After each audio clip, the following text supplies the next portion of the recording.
कृष्ण वंदे जगद्गुरुं। चौथा अध्याय का 42वां श्लोक।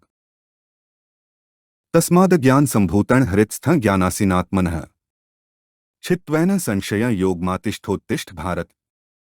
ऊपर कहे गए श्लोकों का अर्थ है, इसलिए हे भरतवंशी अर्जुन, हृदय में स्थित इस अज्ञान से उत्पन्न अपने संशय का ज्ञानरूप तलवार से छेदन करके योग समता में स्थित हो जा और युद्ध के लिए खड़ा हो जा।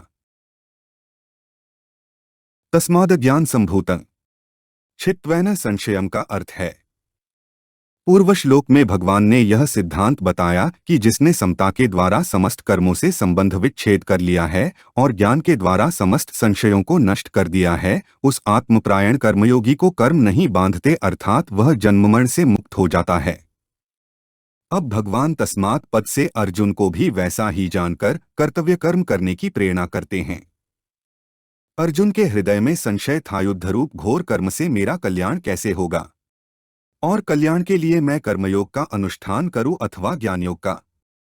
इस श्लोक में भगवान इस संशय को दूर करने की प्रेरणा करते हैं, क्योंकि संशय के रहते हुए कर्तव्य का पालन ठीक तरह से नहीं हो सकता। अज्ञान संभूतम पद का भाव है कि सब संशय अज्ञान से अर्थात कर्मों के और योग के तत्व को ठीक ठीक न समझने से ही उत्पन्न होते हैं।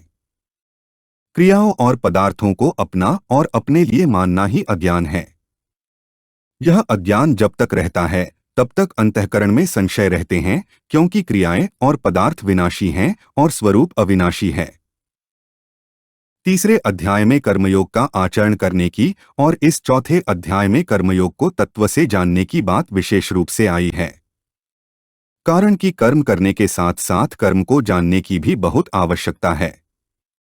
ठीक ठीक जाने बिना कोई भी कर्म बढ़िया रीति से नहीं होता। इसके सिवाय अच्छी तरह जानकर कर्म करने से जो कर्म बांधने वाले होते हैं वे ही कर्म मुक्त करने वाले हो जाते हैं। इसलिए इस अध्याय में भगवान ने कर्मों को तत्व से जानने पर विशेष जोर दिया है। पूर्व श्लोक में भी ज्ञान संच्छिन्न संशयम पद इसी अर्थ में आया है। जो मनुष्य कर्म करने की विद्या को जान लेता है उसके समस्त संशयों का नाश हो जाता है। कर्म करने की विद्या है अपने लिए कुछ करना ही नहीं है। योगमातिष्ठोत्तिष्ठ भारत का अर्थ है, अर्जुन अपने धनुष बाण का त्याग करके रथ के मध्य भाग में बैठ गए थे। उन्होंने भगवान से साफ कह दिया था कि मैं युद्ध नहीं करूंगा योग से। यहाँ भगवान अर्जुन को योग में स्थित होकर युद्ध के लिए खड़े हो जाने की आज्ञा देते हैं। यही बात भगवान ने दूसरे अध्याय के 48वें श्लोक में योगस्थः कुरु कर्माणि, योग में स्थित होकर कर्तव्य कर्म कर पदों से भी कही थी। योग का अर्थ समता है, स्मत्व योग उच्यते। अर्जुन युद्ध को पाप समझते थे, इसलिए भगवान अर्जुन को समता में स्थित होकर युद्ध करने की आज्ञा देते हैं, क्योंकि समता में स्थित होकर युद्ध करने से पाप नहीं लगता। इसलिए समता में स्थित होकर कर्तव्य कर्म करना ही कर्मबंधन से छूटने का उपाय है। संसार में रात दिन अनेक कर्म होते रहते हैं, पर उन कर्मों में रागद्वेष न होने से हम संसार के उन कर्मों से बंधते नहीं, प्रत्युत निर्लिप्त रहते हैं। जिन कर्मों में हमारा राग या द्वेष हो जाता है उन्हीं कर्मों से हम बंधते हैं, कारण कि राग या द्वेष से कर्मों के साथ अपना संबंध जुड़ जाता है। जब रागद्वेष नहीं रहते अर्थात समता आ जाती है, तब कर्मों के साथ अपना संबंध नहीं जुड़ता, अतः मनुष्य कर्मबंधन से मुक्त हो जाता है। अपने स्वरूप को देखें तो उसमें समता स्वतः सिद्ध है। विचार करें कि प्रत्येक कर्म का आरंभ होता है और समाप्ति होती है।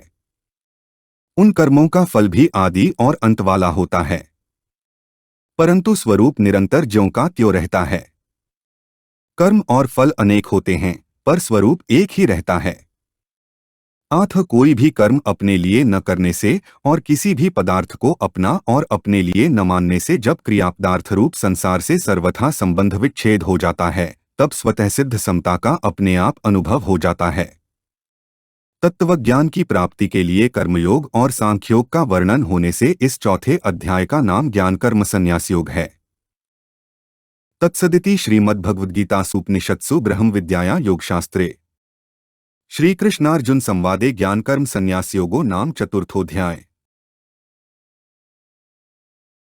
हमारे चैनल को सब्सक्राइब करें। अगर यह वीडियो आपको अच्छी लगी तो वीडियो को लाइक करें, वीडियो को अपने दोस्तों के साथ शेयर करें, अपने सुझाव हमें कमेंट करके बताएं। जय श्री कृष्णा।